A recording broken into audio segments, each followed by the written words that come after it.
Bang Habib, di tengah isu dinasti politik yang saat ini kencang disuarakan, bagaimana Partai Gerindra memberikan respon atau reaksi terhadap Partai Gerindra sendiri yang memang juga ini mendukung atau mengusung begitu baik anak dan juga mantu dari Presiden Joko Widodo?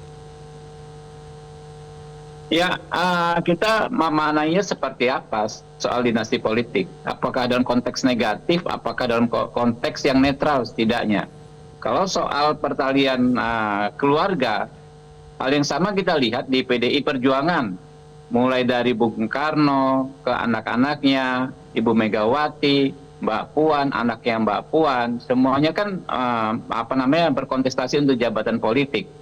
Keluarga Pak Surya Paloh, ya anaknya Mas Prananda juga kan di DPR. Kemudian keluarga Pak Haritanu Sudibyo mempraktekkan hal yang sama. Pak Prabowo juga mengatakan bahwa beliau juga dinasti politik karena ayahnya dulu menteri, ya kakeknya dulu adalah pejuang politik. Paman beliau juga TNI dulu, ya bukan TNI, prajurit, ya, pejuang yang mempersembahkan pengabdiannya untuk bangsa dan negara. Jadi kalau kita lihat politik sebagai ladang pengabdian, ya bagus kalau kita memang melibatkan keluarga kita untuk juga berpolitik, untuk juga mengabdi kepada bangsa dan negara. Kalau Anda lihat misalnya, hampir semua teman-teman di partai politik juga begitu, gitu kan, memandang politik sebagai ladang pengabdian, sehingga mendorong keluarganya, anaknya, generasi berikutnya untuk juga menjadi pengabdi, ya, untuk juga berjuang di jalur yang sama. Ya, hal yang sama juga kita lihatlah di negara-negara lain, misalnya klan Kennedy di Amerika Serikat, ya. Jadi sepanjang jabatannya tersebut bukan jabatan yang ditunjuk secara semena-mena, ya, tetapi direbut dengan kontestasi yang sangat berat, saya pikir fine-fine saja, ya. Baik. Kalau misalnya kita berandai nih, Bang Habib, kita tahu bahwa Erina ini memang punya rekam jejak, pernah jadi analis, pernah di perbankan, di sejumlah startup juga pernah, begitu dengan rekam jejak yang dia punya. Tapi kalau misalnya permasalahannya Erina ini bukan mantunya presiden, akan tetap diajukan atau diaspirasikan tidak oleh Gerindra? Ya, politik kan tidak melihat latar belakang orang, apakah mantu presiden atau bukan. Ya, jadi jangan karena dia mantu presiden menjadi penghambat dia mengeksekusi hak konstitusionalnya. Ya, begitu juga anaknya Pak Surya Paloh, ya anaknya si Mas Prananda. Jangan karena anaknya Pak Surya Paloh kita meremehkan beliau. Kalau bukan anaknya Pak Surya Paloh nggak mungkin bisa jadi anggota DPR RI. Begitu juga Mbak Puan, kalau bukan anaknya Megawati nggak mungkin. Begitu juga keluarga-keluarga yang lain. Ya, jadi ini kan kalau kita bicara hak, ya kita tidak bicara latar belakang, karena hak itu kan berlaku erga omnes, berlaku bagi semua warga negara. Nah, begitu juga Gerindra. Ya, terlebih dalam pencalonan kepala daerah, pilkada berbeda dengan pencalonan anggota legislatif, ya, yang tidak membutuhkan threshold. Kalau kepala daerah itu kan kita harus bersama-sama dengan partai lain mengajukan calon. Dan orang yang menjadi calon kepala daerah tidak harus berstatus anggota partai politik tertentu. Nah, kalau orang menjadi calon dari Gerindra legislatif kan harus menjadi kader Gerindra. Nah, ini yang membuat pengajuan, ya, calon kepala daerah yang diusung koalisi yang di dalamnya terdapat partai Gerindra akan lebih luas, gitu loh. Jadi sepanjang, ya, yang bersangkutan berkompeten, ya, terlepas siapapun orang tersebut latar belakangnya, ya tentu nggak ada masalah untuk dicalonkan. Baik, saya mau ke Mas Yus kalau begitu. Mas Yus, Ketua Umum Partai Gerindra, Capres 02 Prabowo Subianto sendiri mengatakan bahwa tidak ada yang salah dengan politik dinasti. Kalau Anda melihat ketika memang politik dinasti ini langgeng dan dipelihara, apa dampaknya? Begini Mas, memang secara hukum tidak ada yang salah dalam melakukan politik dinasti seperti itu, ya.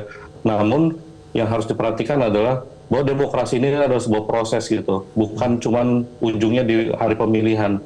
Nah, proses itu yang banyak diabaikan, yang banyak dikangkangi, sehingga tiba-tiba sudah dapat di hari pemilihan nama orang dari keluarga tertentu seperti itu. Seharusnya memang harus ada proses terlebih dahulu di dalam partai,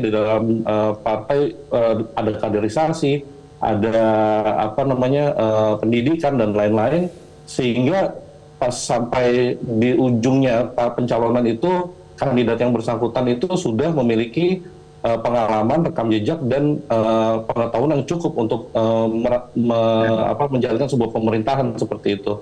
Dan proses ini yang berbahaya untuk demokrasi ke depannya jika proses ini terus dikangkangi, proses ini yang kita harapkan dari sebuah partai politik untuk melakukan pendidikan politik, untuk melakukan rekrutmen politik, untuk melakukan sosialisasi politik. Jika ini kemudian terus-menerus dikangkangi hanya karena mendahulukan nama-nama dari keluarga tertentu, tentu ini akan sangat buruk bagi demokrasi ke depannya seperti itu, Mas Jason. Baik, Mas Jadi memang nggak ada yang salah dalam politik dinasti karena ada yang namanya brand name advantage, ada namanya keunggulan nama keluarga. Itu nggak masalah, memang kita nggak bisa memilih. Namun proses yang sama seharusnya diikuti juga oleh para politisi darah biru ini sebelum sampai ke tahap pencalonan dan pada tahap pemilihan nantinya seperti itu, Mas Jason. Baik, tapi begini Mas Yus, kritiknya tidak hanya kemudian dari keluarga Presiden Joko Widodo yang masuk dalam bursa politik lokal atau politik nasional, tapi juga ada upaya lain yang menjadi kritik dan juga concern,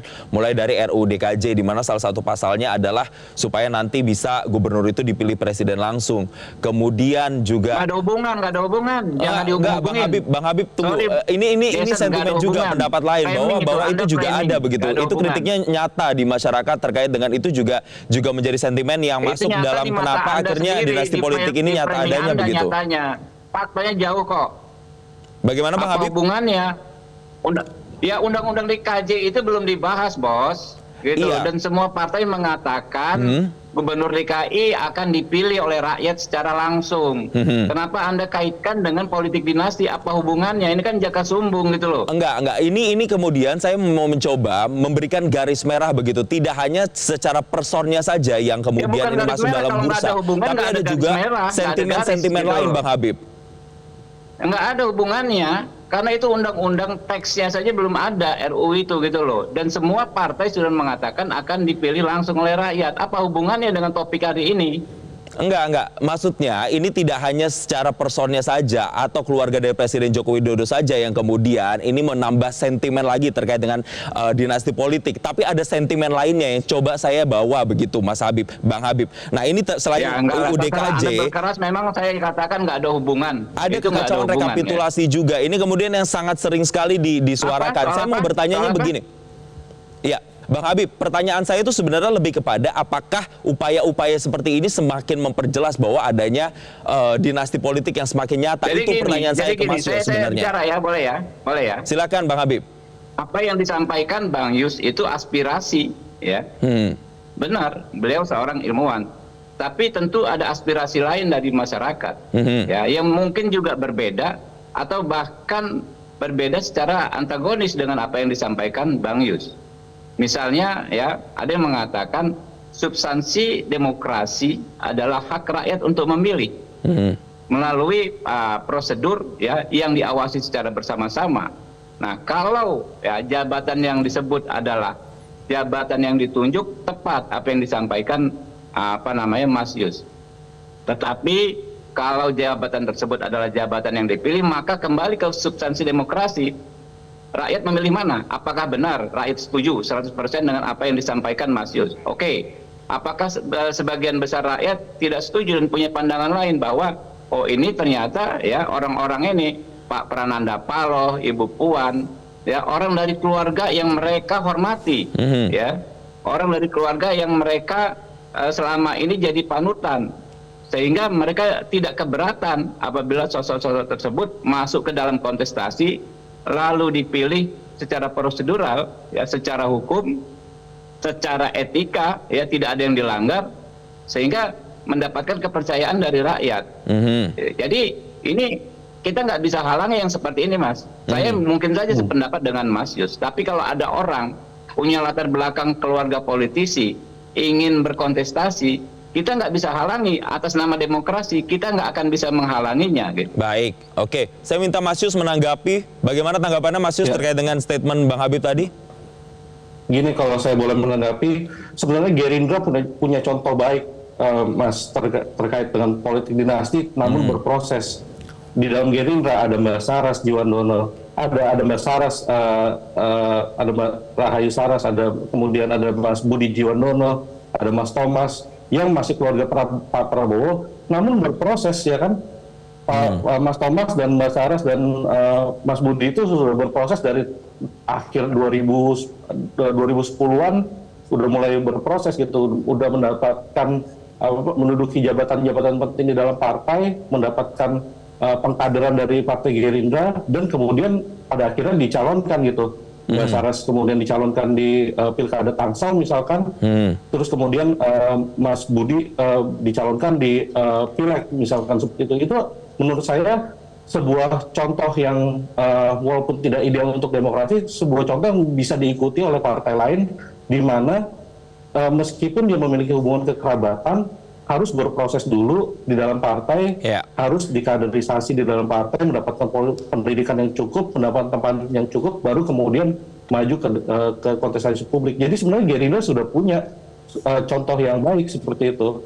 Harus ada kaderisasi begitu ya? Jangan semata-mata kemudian ada kader yang non-kader semata-mata karena terkenal dan punya backingan keluarga yang kuat, kemudian dicalonkan. Memang tidak ada yang dilanggar secara hukum, secara konstitusional. Kita juga MK sudah memutuskan tidak boleh melarang seseorang dengan hubungan kekerabatan untuk dilarang maju. Namun tetap proses itu yang karena demokrasi itu sebuah proses, bukan hanya sekedar pencoblosan di hari H.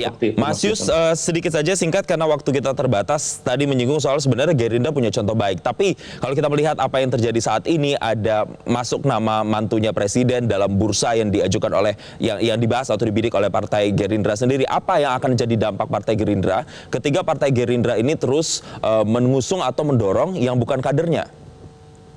Ya, institusionalisasi partai di Gerindra lama-kelamaan yang kami khawatirkan tidak akan berjalan gitu. Yang selama ini sudah dibangun dalam 10-15 tahun terakhir oleh Partai Gerindra, di mana kader itu jadi salah satu ujung tombak, takutnya nanti tidak akan berjalan, akan di-bypass gitu.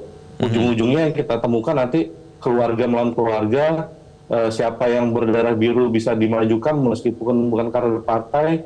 Nah itu yang kami khawatirkan. Padahal selama ini Gerindra sudah menunjukkan, sudah punya contoh blueprint ya, bahwa nggak apa-apa loh punya hubungan kekerabatan, namun mereka juga harus berproses di dalam partai. Dan ini yang harusnya ideal dalam sebuah demokrasi. Partai politik menjalankan fungsi pendidikan politik, sosialisasi politik, rekrutmen politik, dan kemudian promosi politik. Dan ini yang sangat ditakutkan oleh para ahli, proses ini di-bypass, kemudian partai politik menjadi kehilangan institusionalisasinya, dan akhirnya ujungnya keluarga melawan keluarga gitu. Bukan lagi partai melawan partai seperti itu. Ya, walaupun kita masih belum tahu apakah nanti benar bahwa sosok Erina Gudono ini yang benar-benar secara resmi diusung begitu ya oleh Partai Gerindra di calon Bupati Sleman Daerah Istimewa Yogyakarta. Kita masih akan melihat nanti dinamikanya ke depan akan seperti apa. Terima kasih Mas Yos Kenawan, pengamat dinasti politik, dan juga ada Waketum Partai Gerindra Bang Habibur Rahman telah bergabung dan memberikan insight-nya bersama kami di Selamat Pagi Indonesia.